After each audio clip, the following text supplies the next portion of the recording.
गोरी कवि आईने के सामने खड़ी थी। वो अपने चेहरे को बहुत गौर गौर से देख रही थी। उसके सामने उसकी जवानी की एक तस्वीर पड़ी थी। कितनी पतली और सुंदर होती थी मैं, और अब देखो कालू, मैं मोटी हो गई हूँ और चेहरा भी और ज्यादा काला पड़ गया है। गौरी, इस उम्र में तुम्हें किसी ने पसंद नहीं करना, तो फिर ये सारी सोचें दिमाग से निकाल दो। कालू, तुम नहीं समझोगे। नदी पर जब सब पक्षी पानी भरने आती हैं, सबसे काली मैं ही लग रही होती हूँ। कल मैं शहर वाले जंगल जाकर कोई अच्छी सी क्रीम लेकर आऊंगी। रात गुजर जाती है और फिर अगली सुबह गोरी कवि बस स्टॉप पर जाकर खड़ी हो जाती है। बस आकर रुकती है और गोरी कवि बस में बैठकर शहर व जंगल पहुंच जाती है। वो अभी बस से उतरी ही थी कि सामने ही उसकी बचपन की सहेली पिंकी कवि खड़ी थी। गोरी अपनी सहेली से मिलती है। गोरी, ये तुमने अपनी क्या हालत बना रखी है? चेहरे पर झुर्रियां, मोटापा। क्या तुम कोई डाइट नहीं करती? और कोई अच्छी क्रीम लगाओ बहन। बस क्या बताऊं पिंकी सहेली, घर की जिम्मेदारियां इतनी बढ़ गई थी कि मैं तो खुद को भूल ही गई थी। अब इसीलिए यहाँ आई हूँ कोई अच्छी सी क्रीम लेने। फिर तो तुम मेरे साथ चलो। ऐसी क्रीम तुम्हें बाजार से नहीं मिलेगी, जैसी उससे मिलेगी। लेकिन किससे? तुम चलो तो मैं सब बताती हूँ। फिर पिंकी कवि गोरी कवि को अपने साथ लेकर उड़ती है और एक गुफा में जाती है। वहाँ एक लोमड़ी बैठी थी। उसके पास बहुत सारी जड़ी बूटियाँ और क्रीम की डिब्बियाँ पड़ी थी। गोरी, तुम मेरी खूबसूरती का राज पूछ रही थी ना? मैं इसी लोमड़ी से क्रीम लेती हूँ और देखो, रिजल्ट तुम्हारे सामने है। लोमड़ी मौसी, प्लीज मुझे भी अच्छी सी क्रीम दो। ऐसा निखार आए मेरे चेहरे पर कि जंगल के सभी पक्षी देखते रह जाएं। फिर लोमड़ी अपने पीछे से 2 क्रीम की डिब्बियाँ उठाती है और गोरी के सामने रखती है। रोज रात को सोने से पहले लगा लिया करना, और हाँ, इस बात का ध्यान रखना कि एक दिन में बस एक बार लगाना, वरना चेहरा खराब भी हो सकता है। गोरी कवि खुशी खुशी क्रीम लेकर घर आ जाती है और घर आते ही चेहरे पर क्रीम लगा लेती है। गोरी कवि के दरवाजे पर दस्तक होती है। इसी समय आना था, कौन मनहूस है? गोरी कवि जाकर दरवाजा खोलती है। सामने रानो चिड़िया खड़ी थी। बता, क्यों आई है? वो मैं ये लड्डू देने आई थी। गोरी लड्डू पकड़कर दरवाजा बंद कर लेती है। पूरी बात तो सुन लेती गोरी बहन, पता नहीं चेहरे पर क्या लगा रखा था। रात हो जाती है। दोबारा क्रीम लगा लेती हूँ। लेकिन गोरी के कानों में लोमड़ी की आवाज गूंजती है। याद रखना, एक दिन में सिर्फ एक बार क्रीम लगाना, वरना चेहरा खराब हो जाएगा। यूं ही मुझे डराने के लिए बोल रही होगी, मैं लगा लेती हूँ। गोरी कवि क्रीम लगाकर सो जाती है।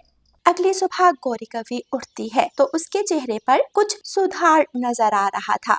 गोरी कवि खुशी खुशी पानी का मटका उठाती है और नदी पर पानी भरने आ जाती है, जहाँ सब मम्मा पक्षी पहले से ही बैठी हुई थी। लूसी की बच्ची, क्या लगाती है तू अपनी शक्ल पर? इतनी गोरी होती जा रही है दिन ब दिन। ये सब तो कबूतर जी के प्यार का असर है, वो ख्याल ही इतना रखते हैं मेरा। गोरी कवि दूसरों के चेहरे की तारीफें शुरू कर देती है कि शायद कोई उसके चेहरे पर भी गौर करे। अच्छा बहनों, मैं चलती हूँ। आहिस्ता आहिस्ता सभी महिला पक्षी पानी भरकर चली जाती हैं। गोरी अकेली रह जाती है। गोरी कवि अपना चेहरा नदी के पानी में देखती है। लगता है अभी कुछ खास रिजल्ट नहीं आया, जाकर फिर से क्रीम लगाती हूँ। रात को सोने से पहले भी गोरी कवि क्रीम लगाकर सो जाती है। कुछ दिन गुजर जाते हैं। गोरी कवि एक दिन में 5-5 बार क्रीम लगाती। उसका चेहरा सफेद हो गया था। गौरी, बस भी करो ये क्रीम लगाना। हम कौवे अपने असली रंग में ही अच्छे लगते हैं। सारा शरीर सुरमई और चेहरा सफेद। तुम अब बहुत अजीब सी लग रही हो। कालू, मेरी रंगत से जल क्यों रहे हो? अगर तुम भी ऐसे बनना चाहते हो तो क्रीम लगाओ, क्रीम। गोरी हंसने लग जाती है। फिर जब गोरी क्रीम लगाने लगती है तो देखती है कि उसकी क्रीम तो खत्म होने वाली है। गौरी कवि जल्दी से अपने सनग्लासेस लगाती है और क्रीम लेने निकल जाती है। रास्ते में उसे लूसी कबूतरी मिल जाती है। गौरी, ये तुमने क्या लगा लिया है अपने चेहरे पर? कुछ नहीं लगाया, मेरा असल चेहरा है। लग रहा है ना मेरा चेहरा तुमसे भी ज्यादा निखरा हुआ। सब मेरे पति के प्यार का जादू है। गौरी हंसते हुए वहां से चली जाती है। ना जाने क्या करती फिर रही है ये गौरी। रात को सोने से पहले भी गौरी कवि क्रीम लगाकर सो जाती है और चेहरे पर क्रीम लगाकर सो जाती है। शाम हो जाती है। कालू कौवा घर आता है। गौरी, जाओ अपना चेहरा धोकर आओ और मुझे भोजन दे दो। गौरी उठती है। ऐसी आंख लगी दोबारा खुली ही नहीं। मैं अभी जाकर अपना सुंदर मुंह धोती हूँ। गौरी कवि अपना मुंह धोकर आती है। गौरी, क्या गोगो लगा रखी है? सीधा बोलो, क्या बात है? गौरी, तुम्हारा चेहरा जाकर आईने में देखो। गौरी जल्दी से आईना पकड़ती है और अपना चेहरा देखती है। मर गई। ये कौन है? मेरा सुंदर चेहरा कहाँ गया? ये मैं नहीं हूँ। गौरी के चेहरे पर बहुत सारे दाने निकल आए थे और तो और झुर्रियां भी पड़ गई थी। वो जल्दी से लोमड़ी के पास भागती है। गौरी, कभी किसी पक्षी के साथ ऐसा नहीं हुआ क्योंकि उसने मेरी कही बात मानी। दिन में सिर्फ एक बार क्रीम लगाई। मेरे पास इसका कोई इलाज नहीं है। गौरी कवि रोते हुए घर आ जाती है। वो बहुत रोती है। मैंने बेहतरीन पाने की इच्छा में बेहतर भी खो दिया। कालू, मुझे मेरा पुराना चेहरा चाहिए, कुछ तो करो। गौरी रो रही थी लेकिन अब कोई इलाज नहीं था। प्यारे दोस्तों, इस कहानी को लाइक, अपने दोस्तों के साथ शेयर और चैनल को सब्सक्राइब करना बिल्कुल मत भूलना। आपका धन्यवाद।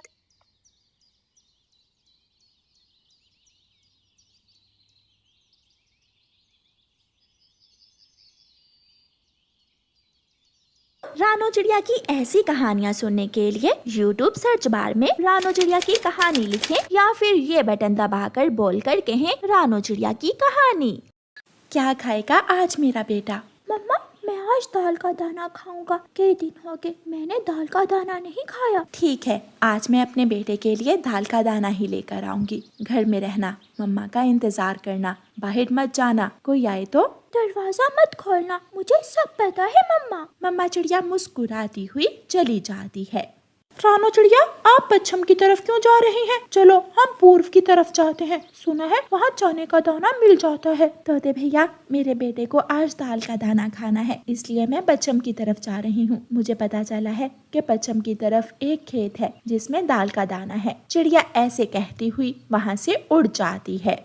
मम्मा चिड़िया को उड़ते उड़ते नीचे झाड़ियों के पास दाल का दाना दिखाई देता है। वो उतरती है। मिल गया, मुझे दाल का दाना मिल गया। मेरा बेटा दाल का दाना देखकर खुश हो जाएगा। मम्मा चिड़िया दाल का दाना उठाने ही वाली थी कि वहाँ एक कौवा आ जाता है। ये दाल का दाना मेरा है। अभी थोड़ी देर पहले मैं ये दाल का दाना यहाँ रख कर गया था। ठीक है कौवे भैया, लड़ाई कैसी? ये दाल का दाना आप ले लें, मैं कोई और ढूंढ लूंगी। मम्मा चिड़िया वहाँ से उड़ती है। वो उड़ती हुई पश्चिम वाले जंगल में पहुंच जाती है, लेकिन वहाँ का जंगल तो सूखा हुआ था। ना कोई खेत था, ना कोई दाना। शायद किसी ने मुझसे मजाक किया होगा, यहाँ तो कोई दाल का दाना नहीं है। मम्मा चिड़िया जैसे ही वापस होती है, उसे एक जगह कुछ दाल के दाने नजर आते हैं। मम्मा चिड़िया वहाँ से दाल का दाना लेने जाती है। मम्मा चिड़िया जब दाल के दाने पर चोंच लगाती है तो दूसरी तरफ लगा हुआ फंदा जोर से गिरता है। मम्मा चिड़िया की पूंछ फंदे से बच जाती है। वो उड़ जाती है और दूसरे पेड़ पर बैठ जाती है। हाय, मैं मर गई। पल भर में क्या होने वाला था? अगर मैं इस फंदे में फंस जाती तो मेरे बेटे का क्या बनता? दाल का दाना तो मिल गया था, मम्मा चिड़िया बच भी गई थी, इसलिए वो वापस उड़ती है। सामने पेड़ के ऊपर एक बड़ी सी चील बैठी हुई थी। हर तरफ खतरा ही खतरा। मम्मा चिड़िया चील को देखकर डर के मारे जमीन पर जाती है और झाड़ियों में छुप जाती है। आज तो हर तरफ मौत ही मौत है, जहाँ भी जाऊं खतरा ही खतरा। चील शाम तक वहाँ बैठी रहती है। चिड़िया भी छुपकर अपनी जान बचाती है। मौसम बदल जाता है, हवा चलने लगती है और साथ ही बारिश भी शुरू हो जाती है। भीग गई हूँ, भूखी हूँ, कोई शिकार अभी तक नहीं मिला। चील सोच रही थी कि वो चिड़िया को झाड़ियों में बैठी देख लेती है। चील उड़ती है, चिड़िया भी चील को अपनी तरफ बढ़ते हुए देख लेती है। चिड़िया झाड़ियों से निकलती है और तेजी से घने जंगल की तरफ भागती है।